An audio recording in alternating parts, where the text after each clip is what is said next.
good, solid recommendations that will address spending. But on the other side of the balance sheet, we've got to grow. We've got to get our economic engines refired in this country. It's one thing just to deal with the debt and the spending. It's another thing to look at the revenue side of the balance sheet, how we grow, how we build, how we launch an industrial revolution. I don't know any other way to put it. This nation has had industrial revolutions in the past. We had one after independence. We had one after the Civil War in 1865 and beyond. And everybody knows what I'm talking about when I refer to an industrial revolution. It's creating the right environment that's conducive to innovation and entrepreneurship and making this country great. We've been there before and we can do it again, but it's all about whether our public and political will are there too. And I believe they are. In fact, I believe we don't have a choice. We have no choice other than to seriously consider an industrial revolution as we go forward. And if we're going to take the idea of an industrial revolution seriously, we've got to have an environment that is conducive to growth. And Bill, I would tell you that part of that is going to be about reforming our tax code. It's going to be about looking seriously at whether or not our corporate tax, which is the highest in the OECD, all the developed countries, is conducive to attracting capital in a world where we all know capital flees wherever it perceives there to be risky marketplace. It will park itself somewhere that is welcoming to capital. And I believe the income tax is going to be a good look at in review. Regulatory reform is going to have to be part of anything we do that speaks to a new industrial revolution. Because if businesses today are not willing to deploy capital expenditures and invest in their tomorrow and the expansion of plant, property, and equipment, because they can't see around the corner. They don't know what this country is going to look like in 3 to 5 years. So why deploy the capital? Then you've got a problem. We've got to look at regulatory issues. 3, the lowest of low-hanging fruit economically has got to be the opportunity before us for an energy revolution. We have raw material domestically here. We have sources of supply. And the fact that we are bringing in 60% of our oil from abroad is a crying shame. The fact that we are not paying $4 and $5 a gallon for gasoline, but when you add up what it costs to deploy troops in foreign lands and dangerous corners of the world, keeping the sea lanes open for the free flow of trade and commerce, transportation costs of bringing it here, it's not $4 to $5 a gallon.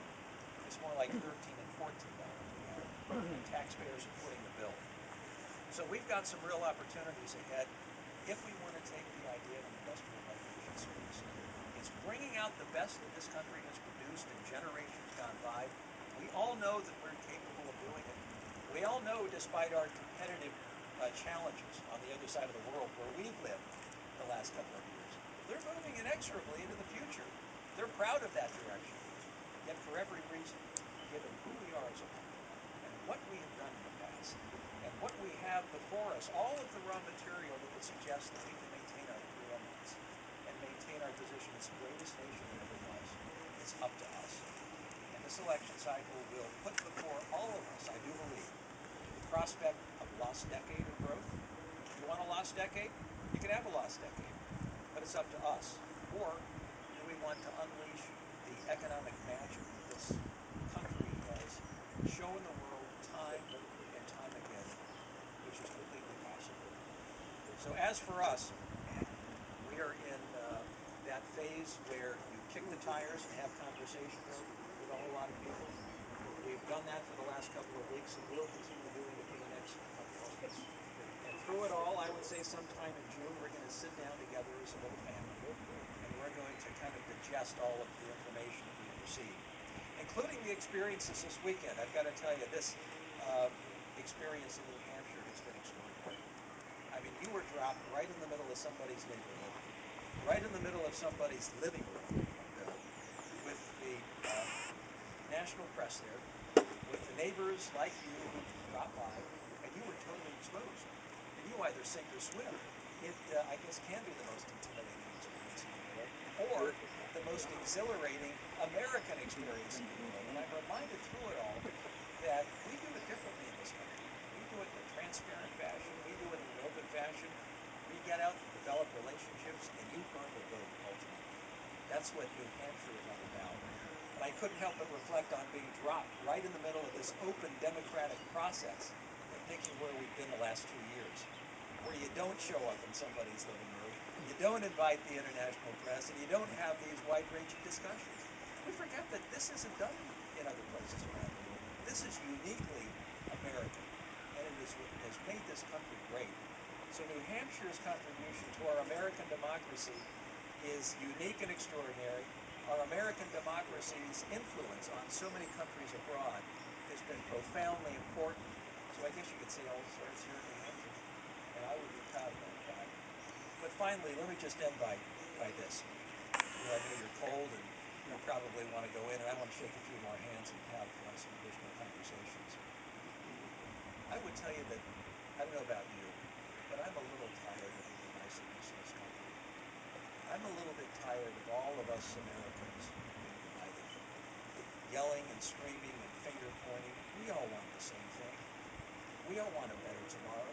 We all want my daughter Gracie's generation to inherit a better world, a better country than we got.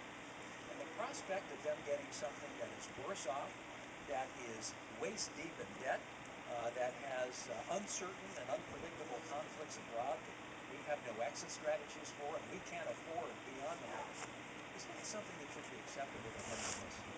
And I say that should be a compelling reason enough for all of us to come together around some common sense solutions. We're going to differ around the edges.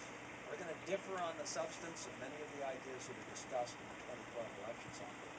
But let's do it with a sense of respect. Let's do it with a sense that we're all in this together. We all want what is best for our country. And I'll tell you, the world is watching how this democracy plays out. Because as we go, so will go so many other nations that want to be like us. And when we carry on our debate in a way that is civil and respectful, that gets us to where we need to be, that is still enough. And I'm here to tell you, while one side of the world is overjoyed at where they're going economically and they're filling at the top of the world, and we look over here and we're a little bit down and dispirited and a bit in a funk, I say those feelings are not American. That isn't who we are. We are optimistic and we are hopeful people. We always think and dream about a better tomorrow, but more than that, we get busy in building a better tomorrow.